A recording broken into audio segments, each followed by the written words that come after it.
Gelato actually contains less fat than ice cream. So, why does it taste noticeably richer? The science behind this is literally going to blow your mind. Most of us just kind of assume that more fat automatically equals more flavor. But if that's really true, well, we've got a seriously delicious paradox on our hands. Why do so many travelers return from Italy completely convinced that gelato tastes way better than ordinary ice cream? I mean, just picture it. You're walking through almost any Italian city in the dead of summer. Bright displays, incredibly long lines, and people just happily strolling down these narrow cobblestone streets with cones in hand. Over in Italy, gelato isn't just dessert, it's a vibrant part of everyday life. But what actually makes it fundamentally different from the stuff we have sitting in our freezers? Well, let's dive into this explainer and find out. Section 1. The Science of Flavor. So, there are three main variables at play here. Let's break down this rule of three. First up, we've got fat content. Traditional ice cream packs a pretty heavy 10 to 18% fat, whereas authentic gelato sits way lower, right around 4 to 8%. Second is air.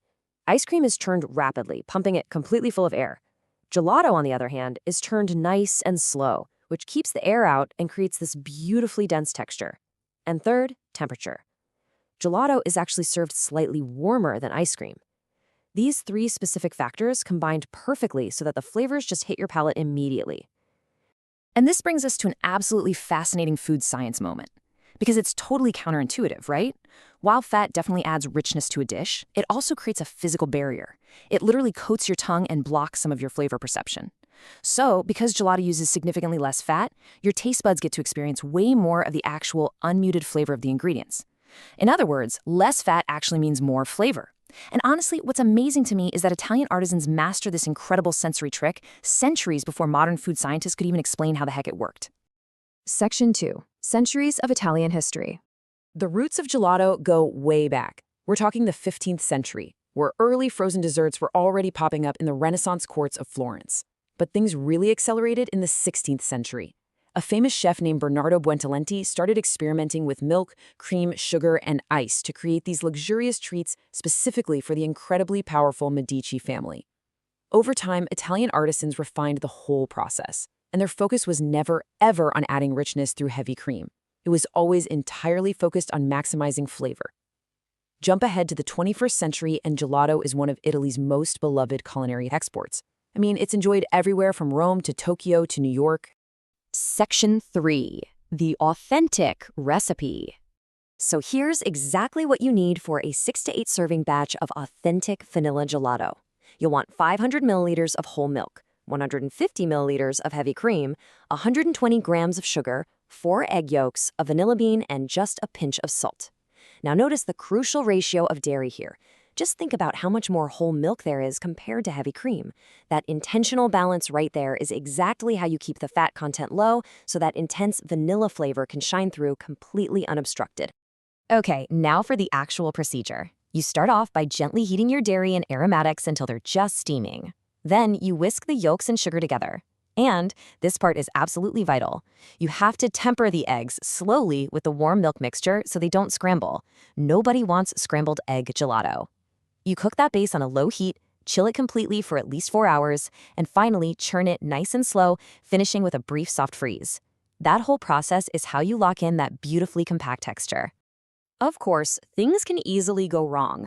Let's talk about the common pitfalls that can totally ruin a perfect batch. First off, adding too much cream? Well, you've just turned your artisanal gelato right back into ordinary ice cream. Over churning it, you've added unnecessary air and destroyed that signature dense texture. Serving it straight out of a deep freeze is a massive error too, because, as we learned earlier, cold temperatures severely mute the flavor. And finally, boiling the custard will instantly scramble those eggs. Keep these rules in mind though, and your dessert is going to be flawless. Section 4. The taste test. The texture is the very first surprise when you finally take a bite. It is immediately smoother. It's noticeably denser. Honestly, it feels almost silky on your palate. And then comes the flavor. The vanilla feels significantly stronger, sweeter, and just far more aromatic than you're probably used to. And remember, this isn't because you dumped extra flavoring into the bowl. It's because the authentic recipe and that slow churn are scientifically designed to deliver that vanilla right to your taste buds much more efficiently. That right there is the true genius of gelato. And this brilliant culinary design brings us right back to the culture itself. You see, in Italy, gelato is not reserved for a special birthday or an occasional treat. People eat it right after dinner. They'll grab a cone during an afternoon walk on a hot summer day.